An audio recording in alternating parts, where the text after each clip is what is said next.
ಎಲ್ಲರಿಗೂ ನಮಸ್ಕಾರ. ಅದು 1968, ಸ್ಥಳ ಕ್ಯಾಲಿಫೋರ್ನಿಯಾ. ಒಬ್ಬ ಮಿಸ್ಟೀರಿಯಸ್ ಕಿಲ್ಲರ್ ಕ್ಯಾಲಿಫೋರ್ನಿಯಾ ಜನತೆಯನ್ನು ಭಯದಲ್ಲಿ ಇಟ್ಟಿದ್ದ. ಅವನು ತನ್ನನ್ನು ಝೋಡಿಯಾಕ್ ಕಿಲ್ಲರ್ ಎಂದು ಪರಿಚಯಿಸಿಕೊಳ್ಳುತ್ತಿದ್ದ.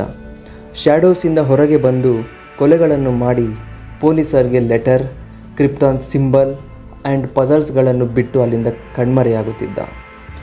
ಆ ಝೋಡಿಯಾಕ್ ಕಿಲ್ಲರ್ ಯಾರು, ಅವನನ್ನು ಪೊಲೀಸರು ಹಿಡಿಯಲು ಏನೆಲ್ಲ ಕಷ್ಟಪಟ್ಟರು, ಕೊನೆಗೆ ಆ ಕಿಲ್ಲರ್ನ ಅರೆಸ್ಟ್ ಮಾಡಿದ್ರಾ ಇಲ್ವಾ, ಈ ಎಲ್ಲ ವಿಷಯಗಳನ್ನು ಈ ವಿಡಿಯೋದಲ್ಲಿ ನೋಡ್ಕೊಂಡು ಬರೋಣ ಬನ್ನಿ. ಇದು ನಿಮ್ಮ YouTube channel insight by Gautam.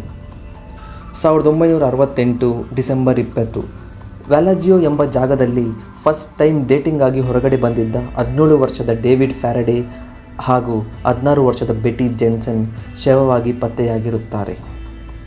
ಈ ಕೇಸ್ನ ಇನ್ವೆಸ್ಟಿಗೇಷನ್ ಮಾಡಿದ ಸರ್ಜೆಂಟ್ ಲೆಸ್ಲಿ ಸುತ್ತಮುತ್ತ ಇರುವ ಜನರನ್ನು ವಿಚಾರಿಸುತ್ತಾರೆ, ಆದರೆ ಯಾವುದೇ ಕ್ಲೂ ಸಿಗುವುದಿಲ್ಲ. ಕೆಲವು ತಿಂಗಳುಗಳ ನಂತರ 1969 ಜುಲೈ 4ರಂದು ಬೆಳಗಿನ ಜಾವ ಸುಮಾರು 1 ಗಂಟೆಗೆ 22 ವರ್ಷದ ಡ್ಯಾರ್ಲೆನ್ ಫೆರಿನ್ ಹಾಗೂ 19 ವರ್ಷದ Mike Mageau Blue Rock Springs Park ಬಳಿ ತಮ್ಮ ಕಾರ್ನಲ್ಲಿ ಕುಳಿತಿರುವಾಗ ಒಬ್ಬ ವ್ಯಕ್ತಿ ಅವರ ಹತ್ತಿರ ಬಂದು ಅವರನ್ನು ಶೂಟ್ ಮಾಡಿ ಪರಾರಿಯಾಗಿರುತ್ತಾನೆ. ಡಾರ್ಲೆನ್ ಅಲ್ಲೇ ಸಾವನ್ನಪ್ಪಿದರೆ ಮೈಕ್ ಸೀರಿಯಸ್ ಇಂಜುರೀಸ್ ಇಂದ ಬದುಕುಳಿಯುತ್ತಾಳೆ. ಪೊಲೀಸ್ ವಿಚಾರಿಸಿದಾಗ ಶೂಟ್ ಮಾಡಿದ ವ್ಯಕ್ತಿ heavy set man, around 5 feet 8 inch tall with short hair and glasses ಅಂತ ಮೈಕ್ ಹೇಳಿದ್ದಾರೆ.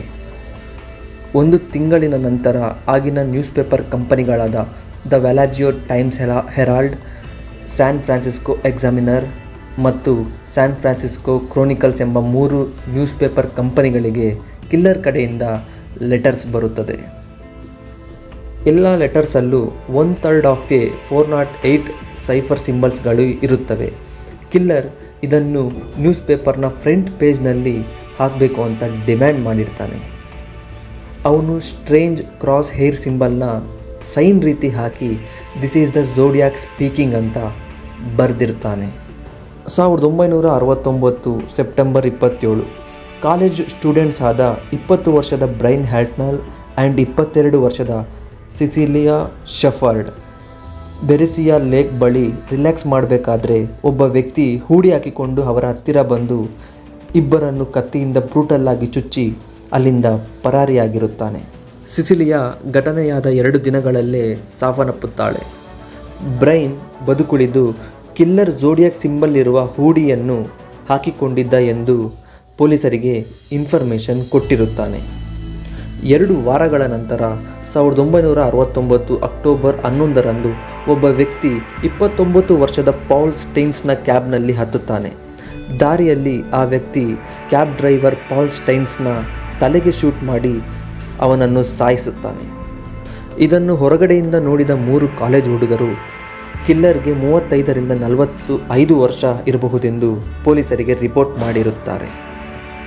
The San Francisco police department, Vallejo police, California state authorities, ಈ ಎಲ್ಲ ಡಿಪಾರ್ಟ್ಮೆಂಟ್ಗಳು ಈ ಕೇಸ್ ಇನ್ವೆಸ್ಟಿಗೇಷನ್ ಮಾಡೋದ್ರಲ್ಲಿ ಇನ್ವಾಲ್ವ್ ಆಗಿರುತ್ತವೆ. SFPDಯ inspector Dave Toschi and Bill Armstrong ಈ ಲೀಡ್ ಇನ್ವೆಸ್ಟಿಗೇಷನ್ ಆಫೀಸರ್ಸ್ ಆಗಿರುತ್ತಾರೆ. ಪಬ್ಲಿಕ್ ಭಯದಿಂದ ನರಳ್ತಾ ಇದ್ದರೆ ಕಪಲ್ಸ್ ಪಾರ್ಕ್ಗಳ ಹತ್ತಿರ ಹೋಗಲು ನಡುಗ್ತಿದ್ರು. ಪೇರೆಂಟ್ಸ್ ತಮ್ಮ ಮಕ್ಕಳಿಗೆ ಹೊರಗೆ ಹೋಗಬಾರ್ದು ಎಂದು ವಾರ್ನ್ ಮಾಡಿದರು. ಝೋಡಿಯಾಕ್ ಕಿಲ್ಲರ್ ಕಳಿಸಿದ ಲೆಟರ್ನಲ್ಲಿ ನೆಕ್ಸ್ಟ್ ಟಾರ್ಗೆಟ್ ಸ್ಕೂಲ್ ಬಸ್ ಅಂತ ಹೇಳಿರ್ತಾನೆ. ಇದಕ್ಕೆ ಭಯಪಟ್ಟು ಪೊಲೀಸರು ಸ್ಕೂಲ್ ಬಸಸ್ಗೆ ಎಸ್ಕಾರ್ಟ್ ಮಾಡಿ ಸೇಫ್ಟಿ ನೀಡಿರುತ್ತಾರೆ. ಝೋಡಿಯಾಕ್ ಕಿಲ್ಲರ್ ಸಾಧಾರಣ ಕಿಲ್ಲರ್ ಮಾತ್ರ ಅಲ್ಲ, ಕತ್ತಲಲ್ಲಿ ಜೀವಿಸುವ ಮೃಗ ಎಂದು ನ್ಯೂಸ್ ಪೇಪರ್ಸ್ ಸರ್ಕ್ಯುಲೇಟ್ ಮಾಡಿರುತ್ತಾರೆ. ಝೋಡಿಯಾಕ್ ಕಿಲ್ಲರ್ ತಾನು 37 ಮರ್ಡರ್ಸ್ ಮಾಡಿದ್ದೇನೆ ಎಂದು ಹೇಳಿಕೊಂಡಿದ್ದಾನೆ. ಆದರೆ ಅಫಿಷಿಯಲಿ ಕನ್ಫರ್ಮ್ ಆಗಿರೋದು 5 ಮರ್ಡರ್ ಕೇಸ್ಗಳು ಮಾತ್ರ. ಝೋಡಿಯಾಕ್ ಕಿಲ್ಲರ್ ಕಂಟಿನ್ಯೂಸ್ಲಿ ಲೆಟರ್ಸ್ಗಳನ್ನು ಮೂಲಕ ಪಜಲ್ಸ್ಗಳನ್ನು ಕಳಿಸುತ್ತಲೇ ಇದ್ದನು. ಒಂದು ಲೆಟರಲ್ಲಿ I like killing people because it is so much fun ಎಂದು ಬರೆದಿದ್ದಾನೆ. ಅಂದರೆ ಕೊಲ್ಲೋದ್ರಿಂದ ಅವನಿಗೆ ತುಂಬ ಖುಷಿ ಸಿಗ್ತದೆ ಅಂತ ಬರೆದಿದ್ದಾನೆ. ಪೊಲೀಸರಿಗೆ ಒಬ್ಬ ಸಸ್ಪೆಕ್ಟ್ ಮೇಲೆ ತುಂಬ ಅನುಮಾನ ಇತ್ತು. ಅವನ ಹೆಸರು ಆರ್ಥರ್ ಲೀಗ್ ಆ್ಯಲೆನ್. ಒಬ್ಬ ಸ್ಕೂಲ್ ಟೀಚರ್ ಆದ ಆ್ಯಲೆನ್ ವಿಕ್ಟಿಮ್ಸ್ ಹೇಳಿದ ಡಿಸ್ಕ್ರಿಪ್ಷನ್ಗೆ ಮ್ಯಾಚ್ ಆದರೂ ಸರಿಯಾದ ಎವಿಡೆನ್ಸ್ ಇಲ್ಲದ ಕಾರಣ ಆ್ಯಲೆನನ್ನು ಪೊಲೀಸರು ಬಿಡುಗಡೆ ಮಾಡುತ್ತಾರೆ. ಇಲ್ಲಿಯವರೆಗೂ ಝೋಡಿಯಾಕ್ ಕಿಲ್ಲರ್ ಲೆಟರ್ಗಳಲ್ಲಿ ಮೆನ್ಷನ್ ಮಾಡಿದ ಕೋಡ್ಗಳನ್ನು ಯಾರಿಂದಲೂ ಕ್ರ್ಯಾಕ್ ಮಾಡಲು ಸಾಧ್ಯವಾಗಿಲ್ಲ.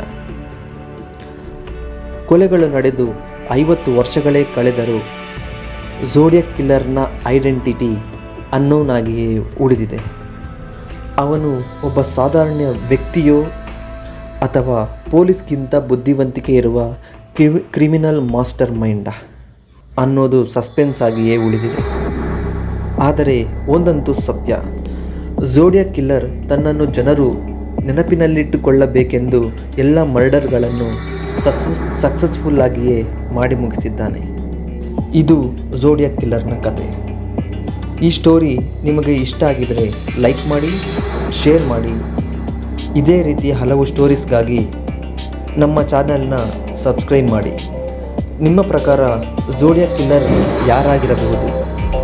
ನಿಮ್ಮ ಅನಿಸಿಕೆಗಳನ್ನು ಕಮೆಂಟ್ ಮಾಡಿ. ಇದು ನಿಮ್ಮ ಗೌತಮ್ ಸೈನಿಂಗ್ ಆಫ್.